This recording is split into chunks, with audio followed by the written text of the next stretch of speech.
Então, tem gente entrando ainda, né?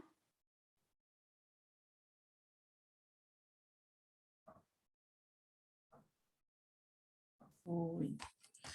Boa tarde, pessoal. Sim, doutora Carla, estamos recebendo, enfim, as pessoas estão ingressando aos pouquinhos na sala. Enquanto isso, dou as boas-vindas, uma ótima tarde a todos vocês, muito bom recebê-los. Os meninos do TI vão passar um vídeo com algumas orientações sobre o Zoom.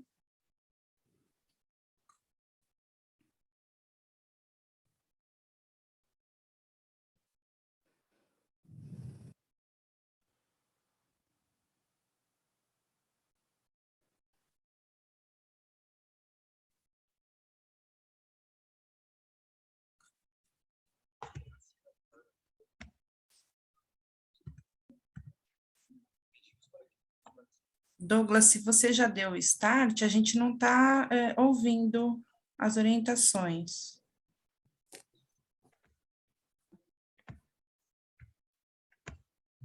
Preencher com seu nome os paramentos. Sejam todos bem-vindos. Antes de iniciarmos a atividade, passaremos algumas orientações sobre o funcionamento da plataforma. Inicialmente, todos os microfones ficarão bloqueados para evitar o vazamento de sons externos para dentro da sala. Será destinado um espaço para perguntas ao final, onde o interessado deverá sinalizar através do ícone de mão levantada, disponível na guia de reações. Pedimos para que todos os participantes mantenham seu usuário na plataforma devidamente identificado com um nome e sobrenome. Para isso, basta encontrar seu usuário na lista de participantes, clicar em More, em seguida em Rename, preencher com seu nome e o seu sobrenome e clicar em OK. Pedimos a todos os participantes a gentileza de manter a câmera aberta durante toda a atividade. Obrigada, Douglas. Bom, pessoal, sejam todos bem-vindos. Hoje o CEP apresenta a palestra Trauma e a Psicodinâmica dos Grandes Grupos. Nós recebemos a doutora Carla Pena, que é doutora em Psicologia Clínica pela PUC do Rio de Janeiro, psicanalista do Círculo Psicanalítico do Rio de Janeiro, membro do Comitê Científico da Group Analytical Society International e da Social Dreaming International Network, da Tavistock Institute.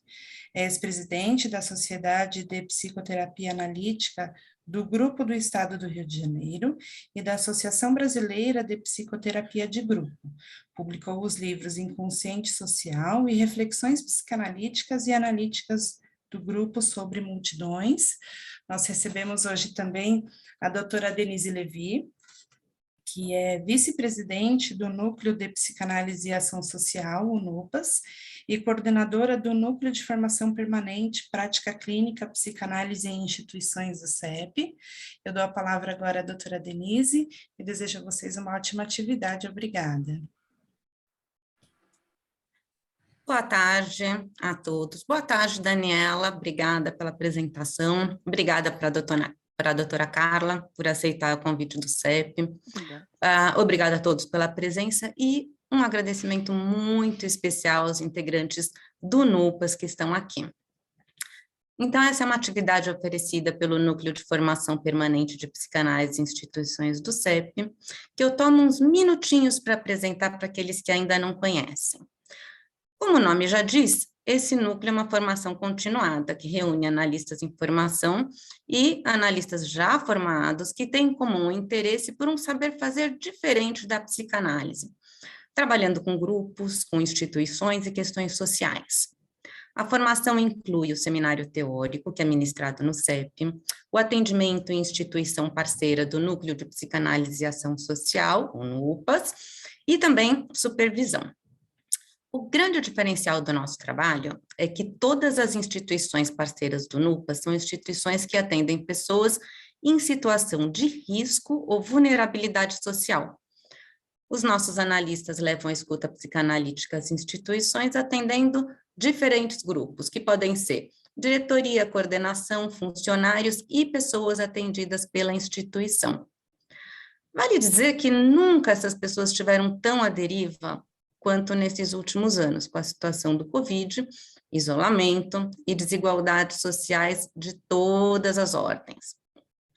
O trabalho do NUPAS é uma ação de responsabilidade social, em benefício do desenvolvimento humano e da melhoria da qualidade de vida das pessoas atendidas. Nós trabalhamos com adultos, com crianças, com escolas públicas, com casas de acolhidas, na modalidade remota, atendimentos presenciais. As necessidades são muitas e as possibilidades de ação social também, de forma a atender os interesses plurais dos nossos analistas. Então, a vocês todos que vieram hoje à palestra da doutora Carla e têm interesse em articular psicanálise, instituições e ação social, fica o convite. Inscrevam-se no núcleo. E, para aqueles que não estão na cidade de São Paulo, vocês sempre podem se inscrever no seminário teórico do CEP sobre psicanálise e instituições, que esse semestre será oferecido ainda 100% online, com o tema Grupos Operativos. Super interessante. Convites feitos, eu passo a palavra à doutora Carla, então, para a nossa tão esperada palestra. Obrigada, Denise. Eu agradeço o CEP, o convite, a Karina, toda a equipe, o Ernesto. Enfim, eu agradeço bastante o convite. Eu vou falar um pouquinho de mim para vocês terem uma ideia, né? Como é que eu cheguei até essa trajetória do que eu vou falar para vocês hoje. Eu trabalho com grupos há 38 anos. E sempre me interessei pela questão grupal, trabalhei em instituições, em hospital, eu fui professora de psicologia médica, enfim. Mas, trabalhei durante muito tempo em sociedades de grupo que faziam formação, que foram criadas em 58. Só que essas sociedades, no Rio de Janeiro, no Rio Grande do Sul, elas foram acabando lentamente. Hoje só existe em São Paulo sociedades de grupo, e eu acho que em Porto Alegre também existe, né? Enfim, então, há alguma coisa que existia no Brasil como um todo, foi murchando, porque o interesse pelo trabalho com grupos, na década de 90, começou a declinar. A partir dos anos 2000, como eu estou ouvindo a Denise falar do NUPAS e de todo o trabalho que vocês estão fazendo, o interesse retomou também nas universidades, especialmente em São Paulo, né?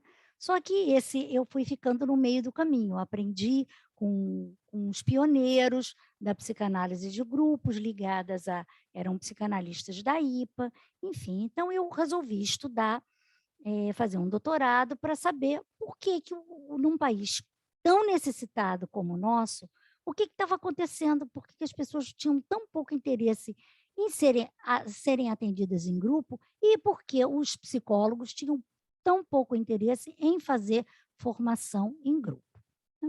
E aí eu fui fazer doutorado e entrei em contato com a Sociedade Group Analytic Society de Londres, né?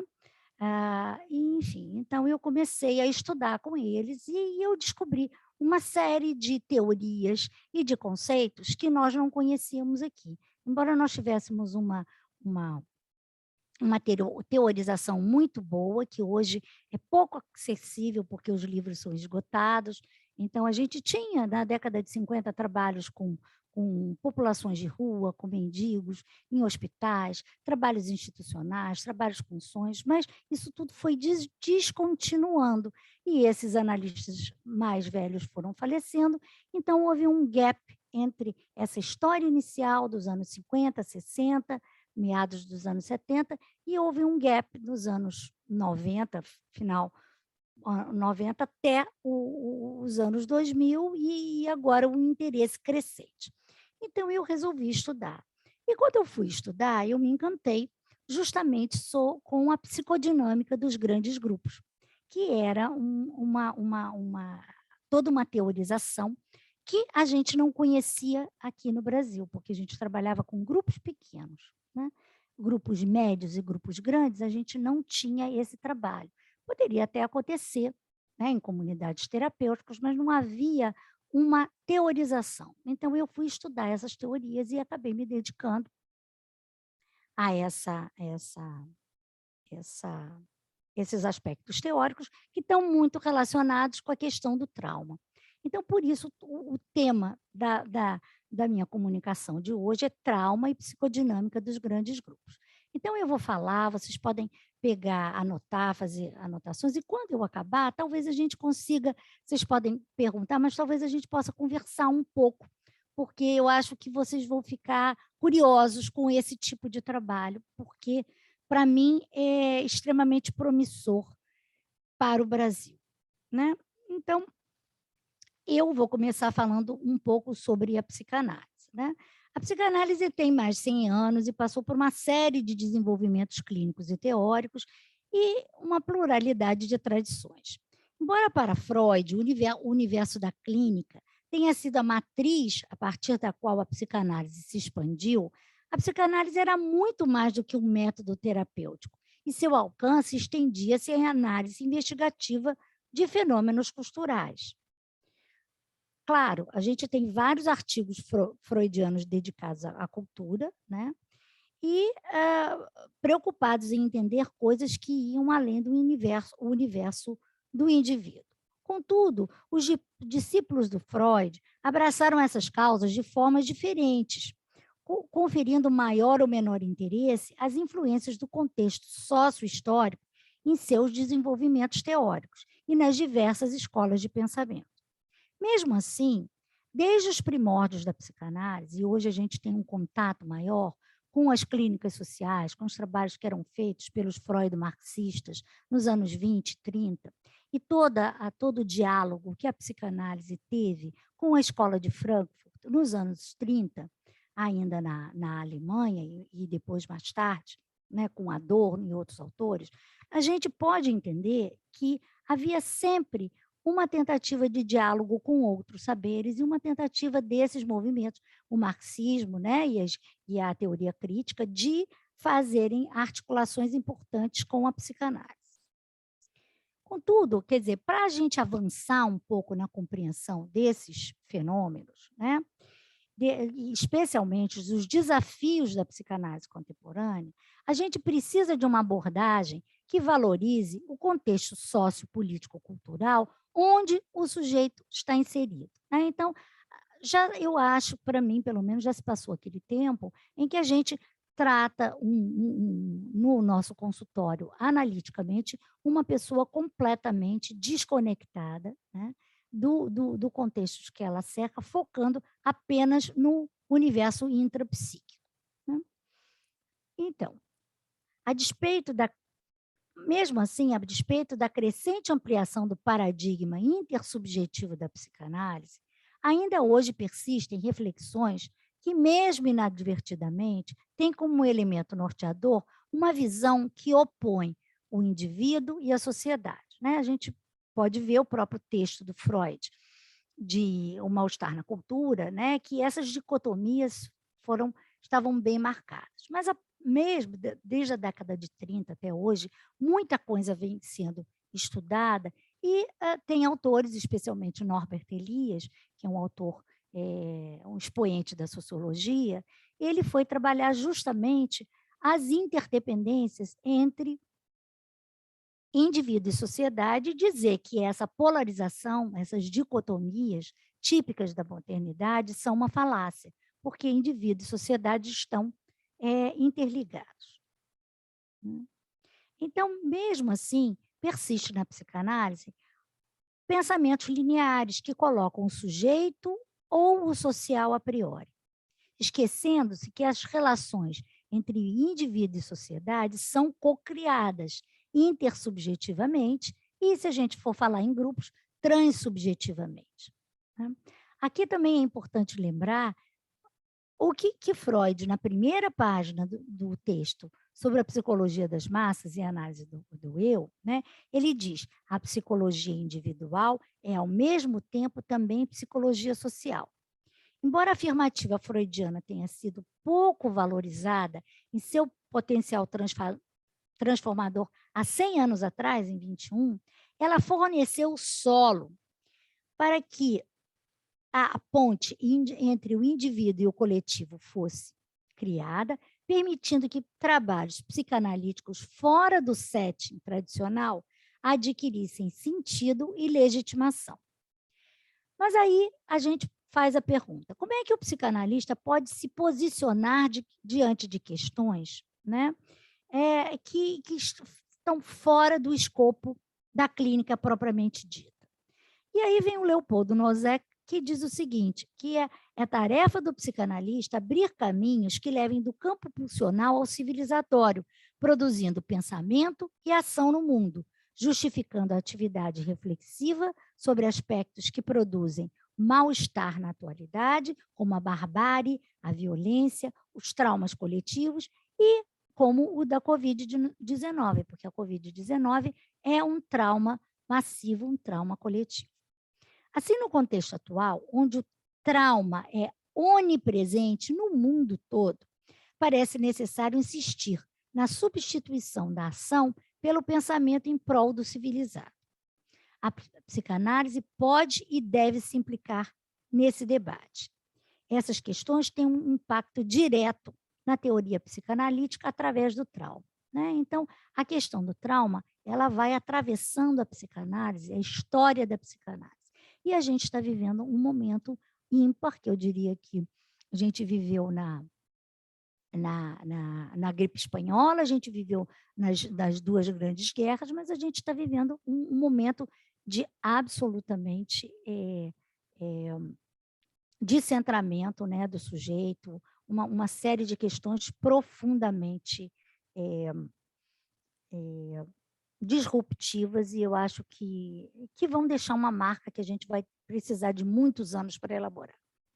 Então, a questão do trauma, ela atravessou a teoria psicanalítica desde o início.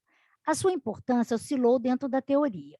Se inicialmente ela estava associada à ideia de sedução, a sedução saiu de cena para dar lugar à teoria da fantasia, do conflito, da defesa e da neurose. A Primeira Guerra Mundial trouxe à tona a neurose traumática e os sonhos traumáticos de repetição, obrigando Freud, da segunda tópica, a repensar suas teorias para mergulhar em novas hipóteses sobre a pulsão de morte, a compulsão à repetição e o trauma. O século XX deixou uma herança de muitas guerras, regimes totalitários e barbáries que sangraram o mundo em escala jamais vista. Tamanhos descaminhos legaram ao século XXI, pós-Guerra Fria e pós-queda do Muro de Berlim, não apenas um novo mapa mundial que redistribuiu a Europa, mas experiências traumáticas que deixaram marcas profundas na vida inconsciente das populações. Agora, nesse momento, a gente está na iminência de uma guerra da Rússia, né, e Ucrânia, que, se a gente for examinar, é um resquício da Guerra Fria e desses traumas e desse remapeamento e rearranjo político da Europa, né? Werner Boller chama atenção para o fato de que as catástrofes do século XX, bem como o aumento da violência na família e no social, conferiram novo fôlego à questão do trauma, exigindo que teoria e técnica fossem reexaminadas. Nesse sentido, a pesquisa sobre o trauma atual, ela tem um grande escopo situado na conjunção de conceitos baseados no modelo psicoeconômico de Freud e em desenvolvimentos provenientes das teorias de relação de objeto e aportes intersubjetivos. Não há dúvida que as situações de guerra forçaram a intensificação da pesquisa sobre o trauma, conferindo um novo olhar a antigas questões da psicanálise, que dualisticamente opunham fantasia e acontecimento externo, realidade psíquica e realidade material. Isso a gente está vendo agora na pandemia, existe uma mistura muito grande, né? As investigações atuais sobre trauma, trauma coletivo e transmissão transgeracional permitem a eliminação dessas dicotomias, ao revelarem a intricada relação estabelecida entre mundo interno e mundo externo, realidade e fantasia, na configuração das traumatofilias. Após o 11 de setembro, neoideologias ganharam espaço mundial, alimentadas por conflitos étnico-raciais e pela expansão do fundamentalismo e do terrorismo. Desde então, a psicanálise tem revelado um renovado interesse pelos estudos dos fenômenos grupais, sendo frequentemente convocada a opinar sobre questões de nosso tempo, que envolvem grandes grupos, né? A IPA criou, em 2001, um grupo de estudos com pessoas de todo o mundo especializados em grupos, em psicanálise e trauma, para discutir essas relações. Talvez pelo fato das explicações econômicas, teóricas e políticas não darem conta da compreensão da violência e da irracionalidade e do impacto dos conflitos no interior e entre grupos, porque eu acho que isso é um ponto principal. Por que os grupos se opõem tanto? Por que existe uma polarização tão grande? A polarização que a gente tem no Brasil de hoje é uma polarização que existe em diferentes contextos no mundo todo. A gente está vivendo novamente um momento de muita polarização. Eu vou falar um pouco disso mais para o meio, para o fim da palestra, para a gente poder pensar nos instrumentos, né? Então, a gente tem que pensar o que a gente pode fazer em relação a essa questão. Para o Otto Kerber, que é um grande expoente da psicanálise, né, o arcabouço teórico para essa investigação desses processos encontra-se próximo da psicanálise clássica. Trata-se da utilização da psicologia das massas de Freud, aliada à conceitualização dos pressupostos básicos de Bion, acrescidas das contemporâneas investigações sobre grupos em Vamek-Volkan. Eu não sei se a Heloísa está aí nos escutando. Heloísa está aí, do Sul? Tá, então a Heloísa está aqui. Que bom que você está na minha tela que eu vou ver, porque aí eu vou ler então um trechinho. O Vamek-Volkan é um autor, é um psicanalista cipriota, e ele vem estudando a psicanálise dos grandes grupos, mas psicanálise de grandes grupos vistos como nações, né?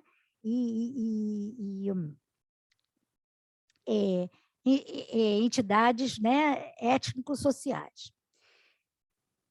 Povos, grupos pertencentes a uma determinada identidade étnica. Desde 1979, ele vem realizando pesquisas de campo em zonas de conflito étnico-racial ou junto a populações traumatizadas que envolvem a psicanálise e a política internacional.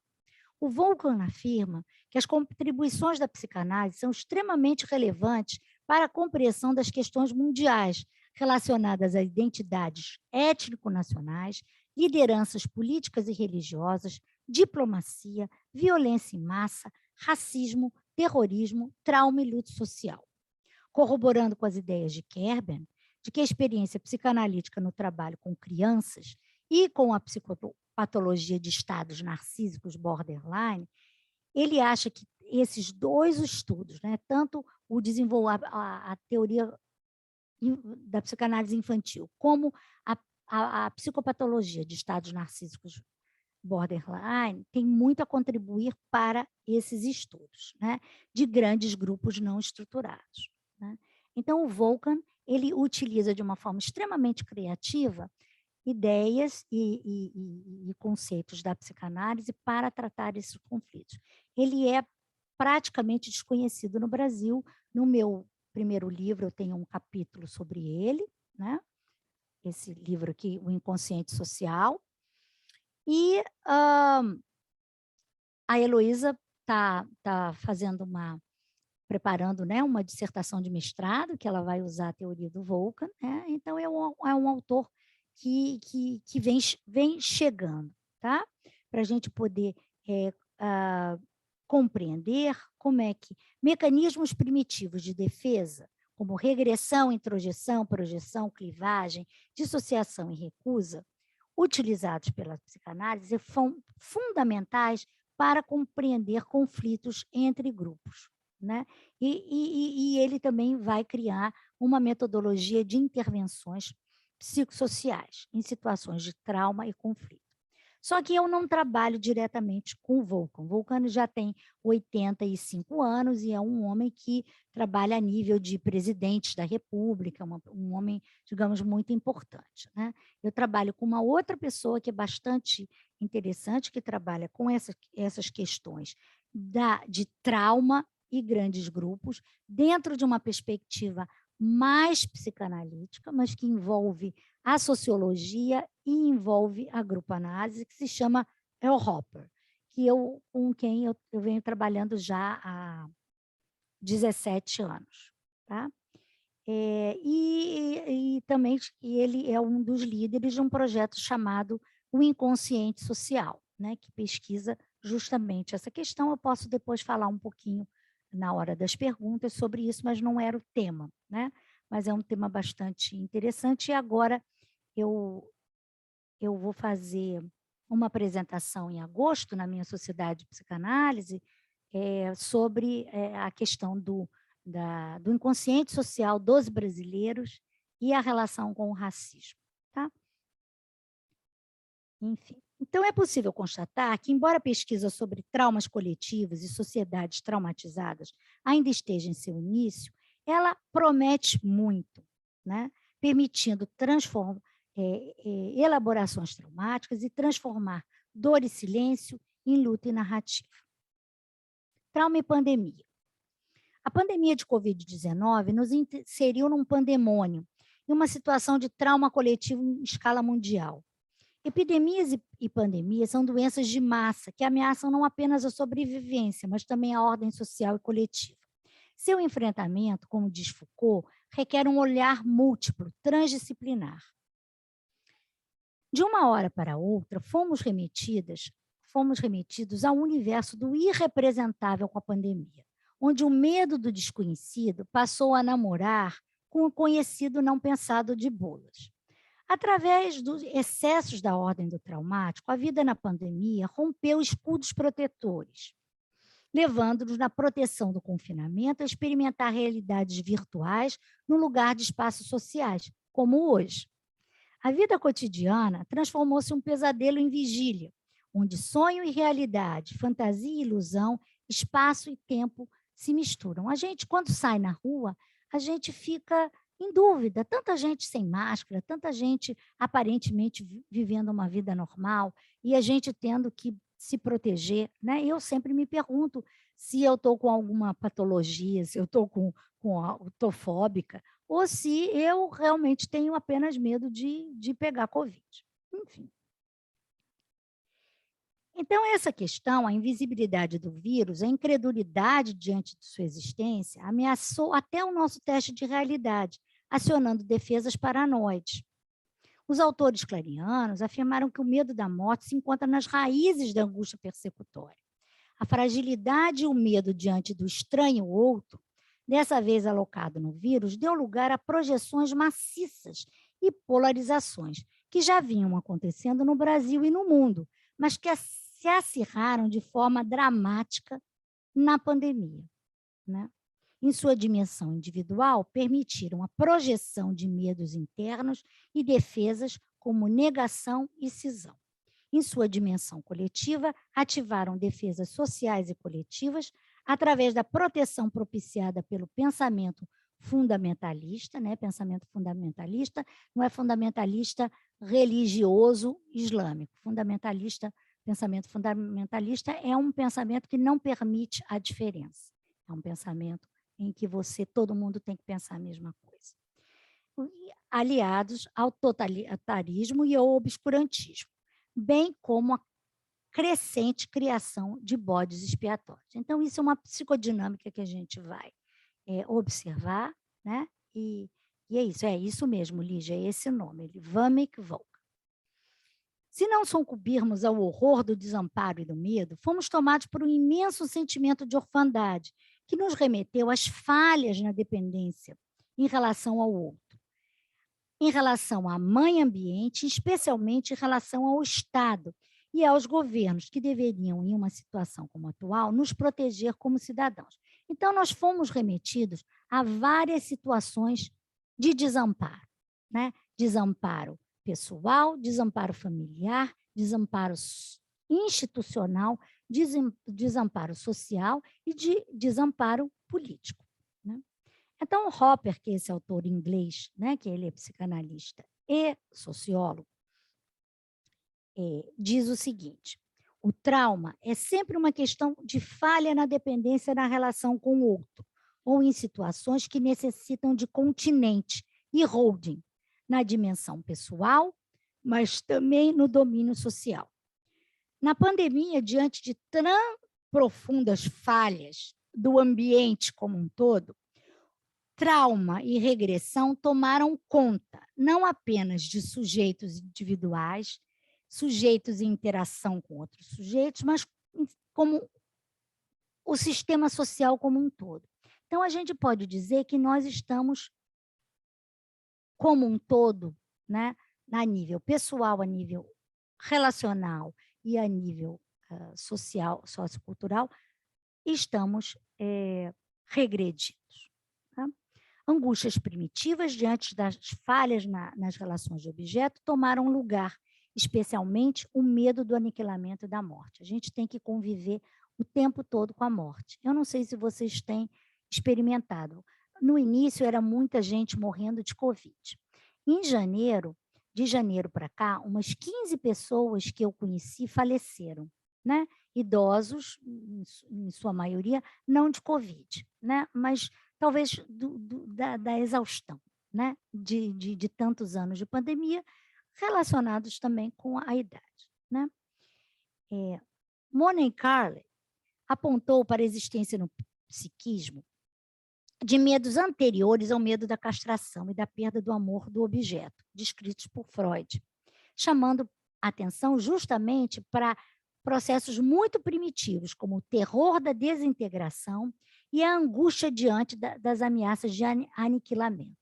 Então, nós estamos diante de situações relacionadas ao medo do aniquilamento. Tá? Na pandemia, experiências de medo normal e patológico, desrealização e banalização caminharam par e passo com estados depressivos e culpa, bem como defesas poderosas como negação, cisão, projeção, além de defesas maníacas, obsessivas e fóbicas. Tais processos psíquicos fazem parte da fenomenologia das experiências traumáticas na vida inconsciente de grupos e sociedades, que estão, digamos, se a gente pensasse em figura e fundo, se a gente está vivendo uma situação aparente normal, numa gestalt, elas estão no fundo. Nesse momento em que a gente está vivendo uma situação de pandemia, elas entram em primeiro plano. Tá? Uma coisa importante para dizer para vocês, que eu aprendi com Hopper, é que é muito difícil a gente dizer, mas então a sociedade, o mundo inteiro está regredido, o mundo inteiro está com defesas maníacas, o mundo inteiro está vivendo esse tipo de situação. Não é isso. É porque quando a gente, Hopper trabalhou desde 79 com primeira e segunda geração de vítimas de Holocausto. Ele começou a fazer workshops com essas pessoas. Esse trabalho começou justamente nessa época. Então, ele foi um dos pioneiros. Então, ele observou no trabalho que ele fez, né, com a primeira e segunda geração de pessoas que tinham estado em campos de concentração, né, que o trauma da guerra era tão presente naquele workshop, em 1979, que as vivências e as experiências das pessoas no workshop eram como se elas estivessem em Auschwitz ou em Dachau. O tamanho era o nível de estresse. Então, a partir daí, ele e uma equipe com quem eles trabalharam, ele percebeu que não é possível fazer um isomorfismo entre processos individuais, grupais e sociais, não é uma coisa simples. Então, quando uma pessoa diz assim, o Brasil todo ficou negacionista, o Brasil todo é uma sociedade excitada, né? O Brasil todo é uma sociedade psicopática. Não, a gente não pode falar isso, a gente não pode pegar alguma característica da psicopatologia do indivíduo e transferir isso para o coletivo e para o grupal. Mas, numa situação de trauma severo, grupos podem se comportar como indivíduos e o social pode se comportar também como grupo. Ou seja, psicodinâmicas encontradas em indivíduos, em psicopatologias de indivíduos, podem, por isomorfismo, estar presentes no grupal e podem estar presentes no social. Então, por exemplo, quando a gente vai numa repartição pública. A gente ia, né? Porque agora é tudo online, né? Quando a gente vai numa repartição pública, a gente vê que é muito comum a gente observar que dinâmicas das relações do Brasil como um todo estão presentes como uma concha de nós ali, né, naquela dinâmica daquela instituição.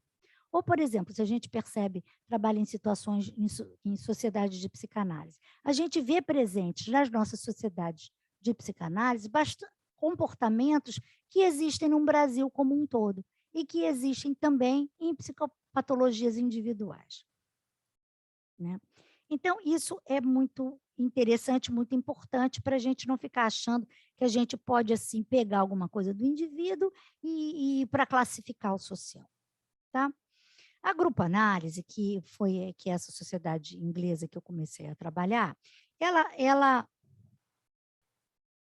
está fazendo 70 anos esse ano. Ela foi fundada em 52, né? Mas os trabalhos com grupos na Inglaterra, eles começaram durante a Segunda Guerra Mundial. Nós temos aqui o Pichon Rivière, que de uma forma completamente independente e brilhante, começou a trabalhar em 1936 no Hospício de las Mercedes. Eu não vou falar do Pichon agora, porque a gente tem um conhecimento já do Pichon, embora a gente devesse estudar muito mais Pichon, né? Eu sou muito ligada a Pichon e tenho me dedicado bastante a levar o pensamento de Pichon para fora do Brasil, tá?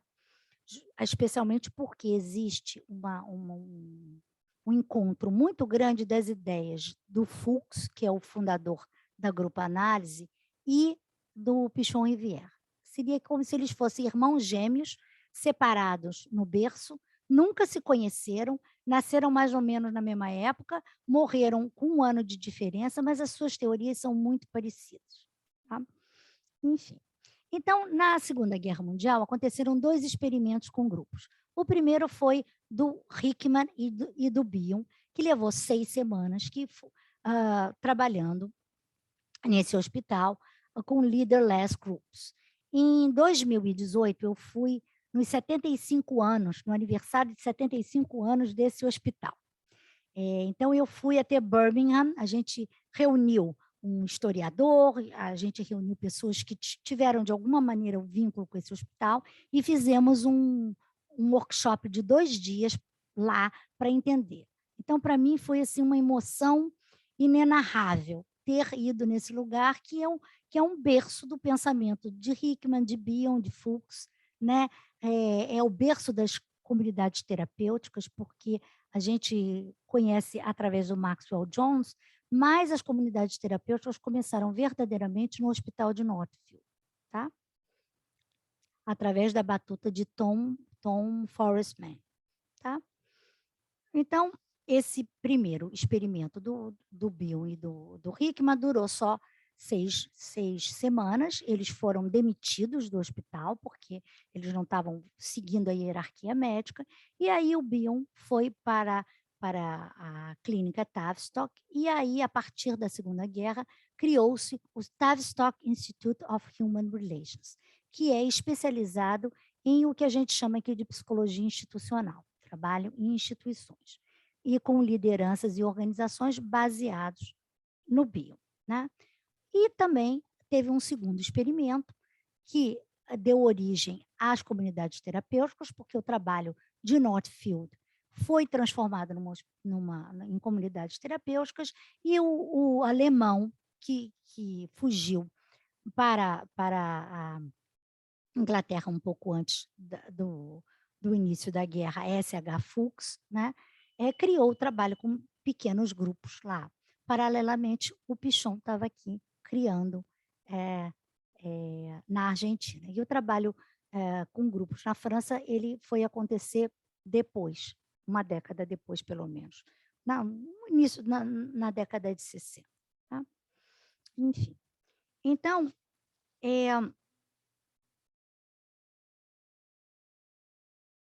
quando eu entro essa associação, qual é a característica da grupo análise? A grupo análise, diferente de Caes e do trabalho que o Caes faz, ele faz a psicanálise do grupo, né? Então, ele pega a teoria psicanalítica e ele usa o conceito de intermediário e ele vai criando uma série de possibilidades de você tratar, né, todas o intersubjetivo, a intersubjetividade, todas essas questões, né, que vocês já devem saber. O Fuchs, ele era muito amigo de Norbert Elias, né, que foi esse grande sociólogo e que foi para a Inglaterra também, ele era judeu. E aí a teoria do Fuchs, ela junta sociologia processual de Norbert Elias com a psicanálise, porque Fuchs era psicanalista e ele era alemão, então tem uma influência grande dos Freud-marxistas e há controvérsias, mas dizem que existe uma influência. A sociedade o Instituto de Frankfurt funcionava no mesmo prédio da Escola de Frankfurt. Então, eles eram vizinhos, colegas, faziam seminários juntos, mas o Fuchs não trabalhava diretamente com o pessoal da teoria crítica. Mas isso é alguma coisa que vem sendo estudado, tá?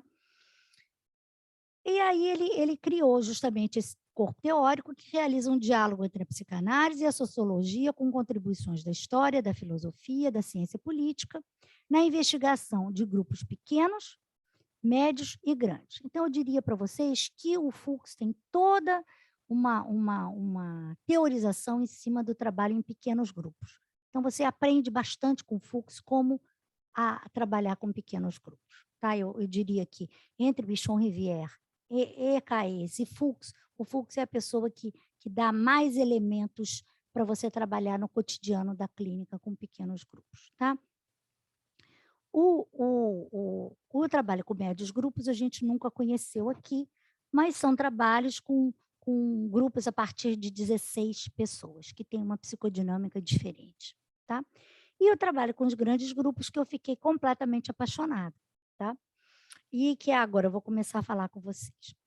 A década de 70 foi um período de grandes transformações, não só no mundo contemporâneo, como também na psicanálise, através da atenção dirigida à clínica de pacientes difíceis e no trabalho com grupos.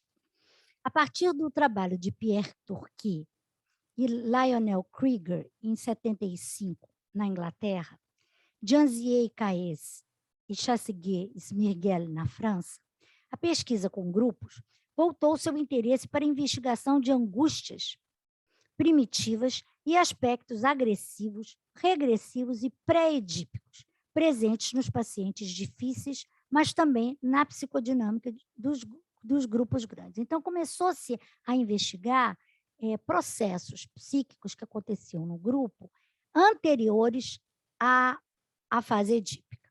Tá? Nesse sentido, as pesquisas caminharam para além das considerações enunciadas por Freud sobre o funcionamento grupal, ao se debruçarem não apenas sobre a ideia do líder como pai edipiano simbólico, mas se dedicando a momentos pré-edípicos das formações grupais. Na França, o Caes iniciou sua pesquisa nessa época, na década de 60, e o Anzier explorou o fenômeno da ilusão grupal em 71. Né? A partir, então, de 65, né, pessoas advindas desse trabalho com as comunidades terapêuticas na Inglaterra e do Hospital de Northfield começaram, em determinadas instituições, a fazer grupos grandes. Eles reuniam toda a equipe do hospital, todo mundo junto, e sentavam para conversar durante 1h30. Tá? O objetivo era investigar o comportamento das pessoas em grupo e pesquisar, a partir da própria experiência, como em um laboratório, como é que era a psicodinâmica.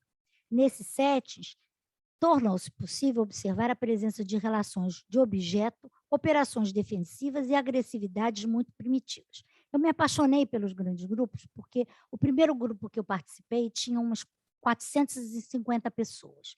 E eu, por uma pessoa que já tinha muitos anos de análise, eu nunca senti aquelas angústias, de alguma maneira, que eu senti naquela participação, e eu também nunca senti tanta raiva, né, de um fenômeno que aconteceu de um camarada inglês, né, chamado Power, né, que começou a sacanear o inglês, né, que uma colega mexicana, vestida a caráter, negra, falava.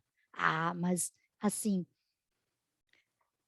500 anos de colonização baixaram em mim, eu fiquei absolutamente furiosa, né? Como uma brasileira colonizada, né? Como se eu fosse brigar com ódio daquele inglês, né? Colonizador, que ainda por cima tinha o nome de Power, né? O sobrenome dele era Power, Mr. Power. Muito engraçado isso. Enfim, eu falo porque ele mesmo sabe que eu devo a ele o interesse nesse trabalho. Tá? Esse trabalho eu considero extremamente importante, né? Porque você cria um espaço coletivo de experimentação e autorreflexão. Você reúne todo mundo. É como se hoje aqui nós somos 104 pessoas. E que depois do nosso encontro, a gente, sem tema específico, abríssemos os nossos microfones e começássemos a conversar, né? Então, a ideia dessas trocas em grupos grandes, que tem toda uma teoria muito grande por trás, que pode ser mais psicanalítica, tá? Ou pode ser mais sociológica, tá? Mais sociológica em termos de Gregory Bateson e outros autores que trabalham. Então, você tem essas duas possibilidades desse trabalho com grupos grandes. Quer dizer, o setting é a mesma forma de trabalhar, o mesmo, mas a forma não é a mesma, né? Porque na teoria mais psicanalítica existe uma valorização do condutor, do líder, tá? E nesse grupo mais ligado a uma perspectiva sociocultural, o grupo tem quase que uma autogerência, que eu acho bastante complicada, mas que ela pode ser adquirida depois desse grupo trabalhar muito, muito junto, tá? Enfim. Então, tem sido possível, a partir desses grupos, compreender aspectos regressivos atuantes na interação de um grande número de pessoas. Esse é que é o barato. Que a gente, com o arcabouço da psicanálise, com a experiência nesses trabalhos, você pode entender como é que as pessoas funcionam, como estão em coletivos, em grandes grupos. Então, eu diria para vocês que se eu fosse falar sobre o funcionamento do Brasil de hoje, eu teria muitos elementos teóricos para fazer uma análise bastante diferente que não ia seguir pela via do negacionismo ou pela via do fundamentalismo ou do fascismo apenas. Iria seguir pela teoria psicanalítica e pela compreensão dos mecanismos muito primitivos, angústia de aniquilamento, funcionamento borderline, funcionamento autista, também via Francis Tustin, tá? Enfim. Então, esse tipo de trabalho deu origem também a tentativas de conceitualização de novos pressupostos básicos que se somariam aos postulados por Bion, né? Que Bion postulou 3 pressupostos básicos: dependência, luta e fuga e acasalamento. Depois, se vocês quiserem, eu posso explicar um pouco mais. Em oposição aos grupos de trabalho, que são funcionamentos muito primitivos, psicóticos, que são universais nos grupos, mas que têm uma ideia de sobrevivência do grupo. Eles estão baseados na ideia que o grupo precisa sobreviver. A partir daí, outras pessoas começaram a pesquisar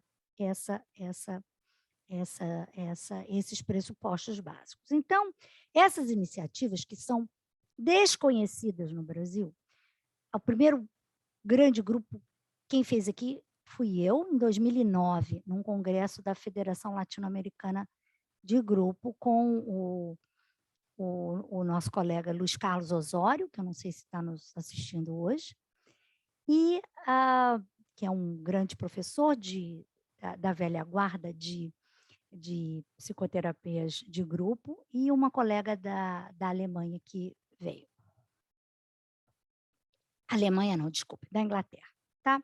Então, essas explorações têm permitido que a gente possa entender como é que funcionam as multidões, como funcionam as massas, e tem trazido os insights sobre processos de homogeneização e fusão em grupos, coesão e incoesão, e investigações sobre massificação, fundamentalismo e fenômenos de bode expiatório.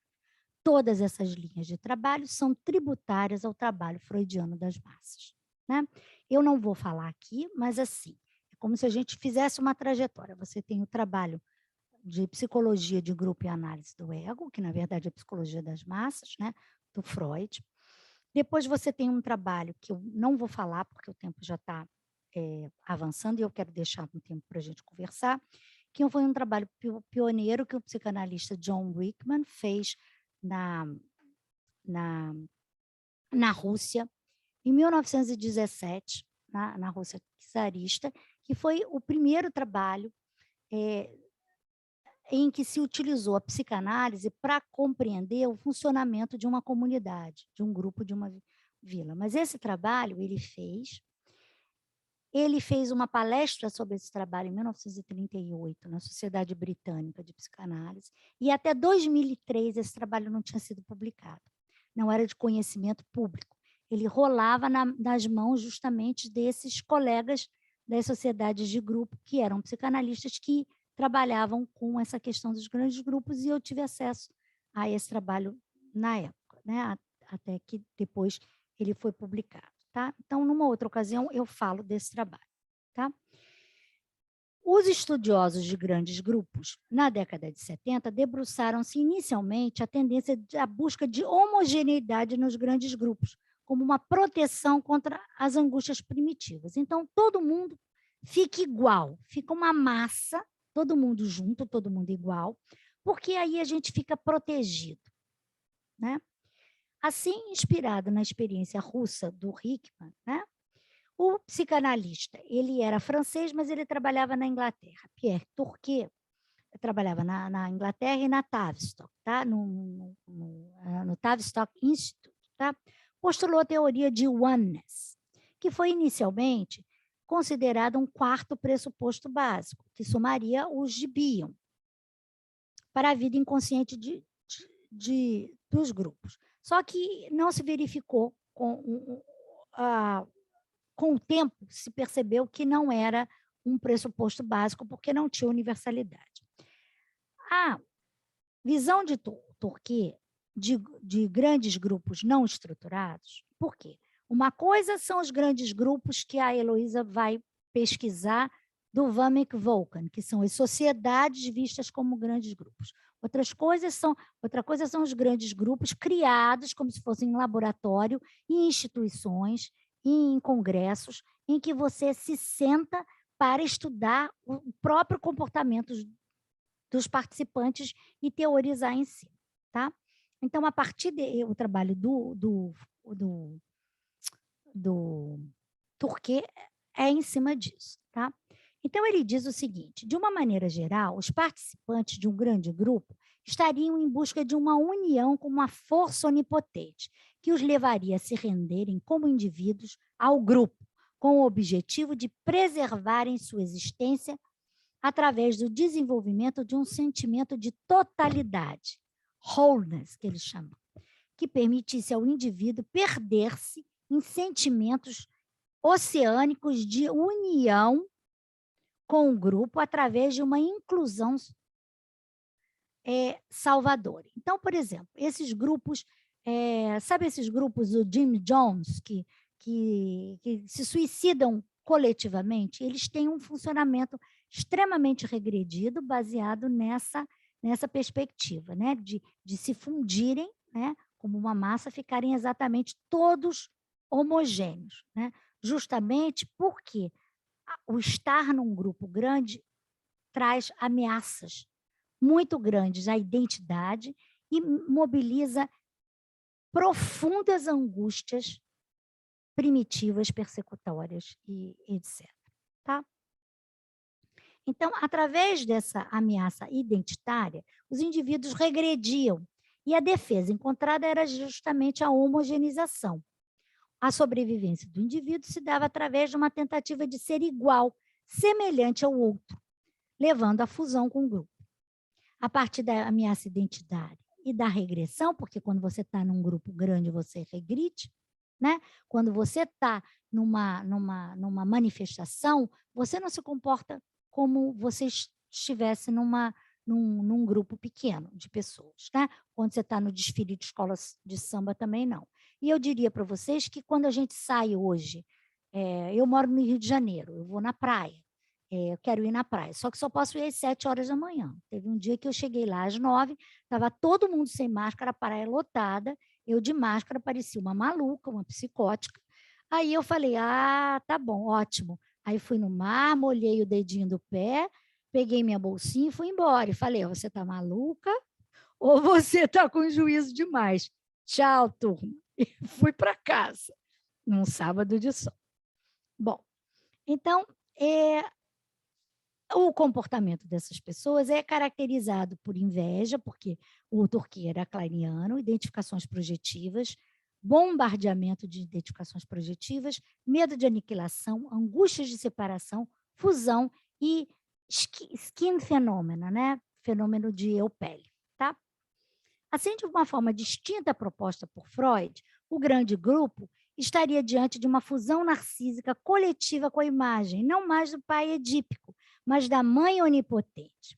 Nessa direção, a francesa Chassegues Mirguel foi mais longe, expandindo as ideias de Anzier sobre a ilusão grupal para a análise de grupos ideológicos, ao sugerir que em grupos ideológicos o desejo de fusão entre o eu e o ideal do eu é um processo relacionado à regressão e à ilusão. Então, para Chassegues, ela diz que grupos ideológicos as pessoas em grupos ideológicos não estão vinculados a uma fantasia de submissão ao pai, como Freud pensava, mas a um desejo de caráter muito regressivo de reunião coletiva com uma mãe onipotente. Então, tem uma coisa muito primitiva, e é isso que a gente está vivendo, né? No Brasil e no mundo todo na pandemia. Tá? As ideias de Turquia eram bastante kleinianas. E a partir da década de 70, novas formulações sobre pressupostos básicos deslocaram a atenção dos fenômenos de coesão ou difusão, né? Até então onipresentes no estudo sobre grupos, para os processos de incoesão encontrados na vida inconsciente dos grupos. Então, agora, se toda a história do trabalho de grupo, a gente fala sempre com coesão. Vem o Hopper e diz, não, essa história de coesão é uma fantasia. Os grupos são basicamente, fundamentalmente, incoesivos. Tá? Então, ele diz o seguinte, né? Ele tomando como ponto de partida a teoria winnicottiana, a experiência de 4 décadas, na época, né? Agora, com grupos traumatizados na Inglaterra, e em diálogo com a Frances Tustin e o Otto Kernberg, o Hopper criou essa teoria que ele vai chamar de 4º pressuposto básico. Tá? Ele diz que, eu já falei para vocês que o trauma é uma questão de falha na dependência do outro, envolvendo situações de desamparo, perda, abandono e dano.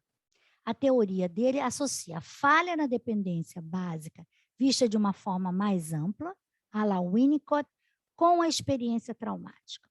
Tá? Só que o Hopper ele é de uma tradição winnicottiana. Né? Hopper, H-O-2-P-E-R. Tá? Então, ele vai dizer que ele vai falar dessa falha na dependência básica que pode ser no ambiente, mas pode ser também oriunda de experiências de violência social, violência estrutural, violência sistêmica como aquelas que acontecem em grupos de sociedades submetidas a eventos traumáticos. Porque quando você está numa guerra, quer dizer, essa família está traumatizada, a outra família está traumatizada, a outra está traumatizada. Está todo mundo traumatizado. Na Covid, a gente tem, são 630 mil mortos. Se a gente multiplicar esses 630 mil mortos para pelo menos 10 pessoas que ficaram afetadas pela perda do pai, da mãe, do filho, do patrão, enfim, a gente tem uma situação de trauma coletivo. Tá? E ele vai dizer o seguinte, né? Para Hopper, o resultado desse processo traumático conduz à fragmentação intrapsíquica, ao surgimento de fenômenos de incoesão marcados por ansiedades psicóticas e defesas caracterizadas por um persistente medo de aniquilamento. Então, você tem a falha na dependência básica, e aí você vai ser levado a um medo do aniquilamento, que é o medo da fragmentação, o medo do engolfamento. E aí ele vai trabalhar com todas as características dos dois tipos de autismo desenvolvidos pela Frances Tustin, e vai falar sobre diferentes formas de angústias extremamente primitivas que estão relacionadas nesse trauma. Essa teoria é muito complicada, não dá para falar numa palestra, tá? Muito assim sofisticada. Mas a coisa mais importante é vocês entenderem. Você tem uma falha na dependência básica, isso leva a um trauma e uma experiência de desamparo muito grande, que leva ao medo de aniquilamento, e as principais defesas em relação ao medo do aniquilamento são os encapsulamentos, que a gente conhece mais via Abraham e Toro como os encriptamentos, que acontecem nos traumas, e as dissociações psíquicas. Tá? Então, ele desenvolveu uma teoria que ele chama de quarto pressuposto básico, né, que na verdade seria o primeiro pressuposto básico, porque ele vai trabalhar com angústias e ansiedades anteriores à fase esquizoparanoide. Porque se você, da Melanie Klein e do Bion, porque o Bion ele teceu os 3 pressupostos básicos a partir de Klein. Então, na teoria kleiniana, você não pode falar de angústias anteriores à fase esquizoparanoide. E ele vai falar de angústias muito primitivas, angústias que estariam hoje, né, depois ele soube, estariam relacionadas à fase autista contígua do Ogden, tá? Ou então a pesquisas do próprio José Blair. Tá? Enfim. Então, a contribuição do Hopper resiste justamente nessa valorização dos fenômenos de incoesão, né? E algo que ele vai chamar nos processos de agregação e massificação, que é o que eu vou falar agora, porque agora eu vou falar, estou quase acabando, que é o trauma e os grandes grupos hoje. Tá? Nas últimas décadas, principalmente após o fim da Guerra Fria, assistimos um aumento nos processos de incoesão. A vida em sociedade enfrenta a escalada de políticas neoliberais, racismo, ameaças à democracia e um mundo social fragmentado, polarizado e controlado pelas mídias, pelo poder das mídias sociais. Está vendo? Estão querendo fechar o Facebook, porque descobriu o que está por trás do Facebook. Né? Enfim, observamos também um deslocamento no biopoder Foucaultiano e o surgimento da necropolítica do Achille Mbembe. Né? A violência atual e o intenso sofrimento contemporâneo, aliado às questões de vulnerabilidade psíquica e social, que a Denise falou, que, né, o trabalho de vocês está muito baseado, né, nesses trabalhos de vulnerabilidade que o Roberto Castel definiu maravilhosamente bem, vida líquida e o cansaço de ser si mesmo, né, levam a estados traumáticos, na minha querida Miriam Stel, né, que aponta para novas dimensões do trauma cotidiano. Então, a gente está realmente enfrentando novas dimensões de trauma, que a gente não tinha contato antes. Acompanhamos diariamente situações de milhões de pessoas submetidas a humilhação, vergonha, desrespeito, processos de exclusão e outras formas de violência sistêmica e subjetiva e fome, né? Que são as pessoas que estão comendo osso de galinha, né? Tirados do caminhão de lixo. Tá? A contemporaneidade está, então, forjando experiências traumáticas que apontam para novas dimensões de desamparo em pessoas, grupos e sociedades. A teoria de Hopper vai mesclar formações sociais primitivas da sociologia, como agregados, que são as mais primitivas formações sociais da sociologia, são agregados, que são ajuntamentos, né? E massas. A gente pode pegar batatas, né? A gente pode falar que agregados, né, são várias batatas boiando numa panela. E a massificação é um pirê de batata, né? Então, é tudo misturado, está na massificação. E agregados um vai para cá, outro vai para lá, quer dizer, uma batata não interage com outra batata, né? Está solto. Então, eu gosto muito dessa metáfora das batatas, porque ela explica muito bem o que é um estado de agregação e um estado de massificação, que ele vai dizer que é o seguinte: você está lidando com incoesão, e nos processos incoesivos, ou as pessoas é um para lá, outro para cá, ou como diz a música, são dois para lá, dois para cá, ou massificação, todo mundo embolado, todo mundo grudado, como a gente vê nos grupos fundamentalistas, né? Enfim. Então, ele vai dizer o seguinte, né? Diante da incoesão, né? Não, isso sou eu que estou dizendo, diante da incoesão experimentada no meio social e marcados por experiências traumáticas, pessoas, grupos e sociedades apresentam uma psicodinâmica marcada por regressão e a oscilação entre estados socioculturais de agregação, né, cada um por si, Deus por todos, e massificação, todo mundo embolado. No polo da agregação, cada um por si, a gente tem um individualismo exacerbado, o narcisismo, o isolamento social, comportamento de errância, competição, falta de solidariedade e anomia social. São características que predominam no polo da agregação.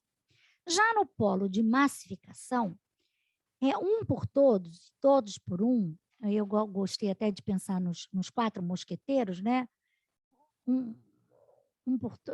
Como é que é? Um por todos e todos por um, né? Dos mosqueteiros, né? Você vai falar desse nós, né? Pessoas e grupos apresentam uma tendência à indiferenciação e à fusão. Lembra lá do Turquet, da ideia da homogeneização contra a proteção da identidade, né? E a fusão com o objeto compartilhado e idealizado. Desenvolvem ação, assim, estilos de comunicação, sentimento e pensamento comum. Então, você vê que nos grupos massificados você tem um jargão comum, um jeito de falar, um jeito de se comportamentar, um jeito de se referir ao grupo oposto, né?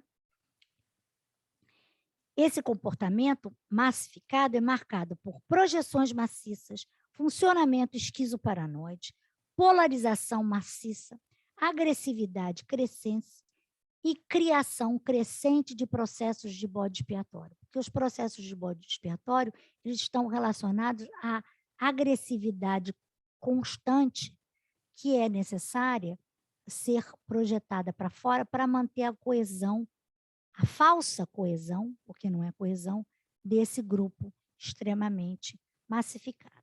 Então, criam-se grupos que, como ilhas de proteção contra o desamparo pessoal, institucional e social, permitem a sobrevivência através de um amalgamento de ideias, estilos, comunicação e sentimentos em torno do líder ou ideal. Assim, se no século XX o individualismo, a cultura narcísica e o cansaço de ser si mesmo conduziram ao predomínio da esfera privada em detrimento da participação na esfera pública, né? Esse final do século XX era assim. No século XXI, esse modelo de extremo individualismo chegou ao ápice. E na sociedade do cansaço, do RAM, né? pressionados por eficiência, acabamos nos tornando escravos de nós mesmos. Esse modelo parece se esgotar nos últimos anos, especialmente agora na pandemia. E eu não sei se vocês têm observado experiências traumáticas na vida inconsciente dos grupos e dos sistemas sociais, experiências traumáticas que estavam lá para trás, né? No inconsciente mesmo, começam a emergir e clamar por representação, talvez como um sinal de resistência pessoal e coletiva. A esfera pública novamente está investida. Lutas pelo reconhecimento, aliadas a políticas identitárias, ganham corpo. Então, novas formações sociais vão surgindo para enfrentar os sofrimentos psicossociais e elaboração de lutos e feridas narcísicas, como aquelas iniciadas pelo movimento Black Lives Matter. Quer dizer, foi a morte, né, terrível daquele negro nos Estados Unidos que causou, em plena pandemia, sem vacina, as pessoas foram para a rua, né? No Brasil, né, a gente está resgatando, né, um combate, a luta. Quando eu escrevi, olha o ato falho, né? Eu escrevi o luto contra o racismo estrutural, mas, na verdade, a luta contra o racismo estrutural, que se chama, é o luto que é necessário se fazer coletivamente desses processos que ficaram recalcados no inconsciente social dos brasileiros. Então, vocês têm uma ideia do que é o inconsciente social, como a gente pode pensar nessa questão toda do surgimento, nesse momento de trauma e de regressão profunda social, como vem esses conteúdos que estavam lá atrás, né? Então, a fenomenologia das lutas por reconhecimento de hoje tem propiciado a criação de grupos baseados em identidades sociais. Através de identificações adesivas ou por traço, essas formações coletivas têm conferido aos sujeitos atuais, outrora desamparados, proteção, reconhecimento, identidade e ideais. A gente só tem que ter cuidado para essas lutas não se transformarem em grupos massificados, em grupos fundamentalistas, porque a gente vai radicalizando o discurso, a gente vai ficando com ódio. Quem de nós aqui não tem um amigo bolsonarista, ferrenho, e que não aguenta olhar, encontrar, né? A gente tem que poder chegar e dizer, olha, amigo, a gente pensa politicamente diferente. Então, vamos combinar? Vamos nos encontrar? Falar de outras coisas, não vamos falar de política. Isso não é ser alienado, mas a gente não tem que catequizar o bolsonarista, e o bolsonarista também não tem que catequizar o lulista, né? A gente tem que aprender a lidar com pluralidade, e é isso que a gente não está podendo fazer. Então, a gente está oscilando, né? A psicologia das massas contemporânea, para mim, está ligada hoje a essas lutas e essas oscilações nesses grupos e subgrupos e contragrupos. E aí a gente segue, né, nos reagrupando e nos investindo em grupos de pertencimento. Mas eu espero que uma coisa que vocês possam levar dessa conversa de hoje é que radicalismo não dá, né? Então, conservadoras ou liberais, à direita ou à esquerda, interlocução ou amalgamadas, em franca polarização e oposição, regadas à violência e ódio, e talvez um pouquinho de amor, as multidões seguem fazendo história, tecendo e retecendo os fios de Ariadne das relações de poder. Então, eu agradeço a vocês e lamento ter me estendido tanto. Eu disse para a Denise que ia falar uns 50 minutos, já passei, né, Denise? Falei 1h e pouco. Então, obrigada, e vamos agora conversar um pouco, né, ouvir as perguntas e vamos, né, trocar. Obrigada por todos. A gente que te agradece, Carla, pela palestra riquíssima, incrível quanto você conseguiu transmitir nesse pouquíssimo tempo que nós temos. Uma temática ampla que deve suscitar muitas questões. Eu vou passando, então, a palavra nesses nossos 40 minutos restantes, para quem for levantando a mão aqui.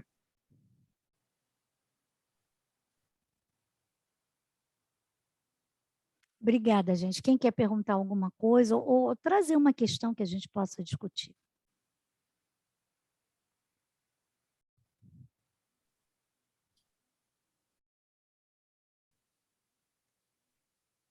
Ver se o pessoal colocou alguma coisa no chat. Tem a Aline, né? Ah, a Beth. Aqui, Maria Elizabeth Mori. Tá bom. Marcos Peixoto. Vamos lá, Beth. Pergunta. Pode tirar o microfone da Beth? Oi. Já consegui falar aqui. Bom, prazer te ouvir. De fato, gostei muito dessa... Como é que a gente fala? Esse grande resumão, nessa grande retrospectiva que você faz sobre conhecimento, trabalho com grupo, com excelentes autores.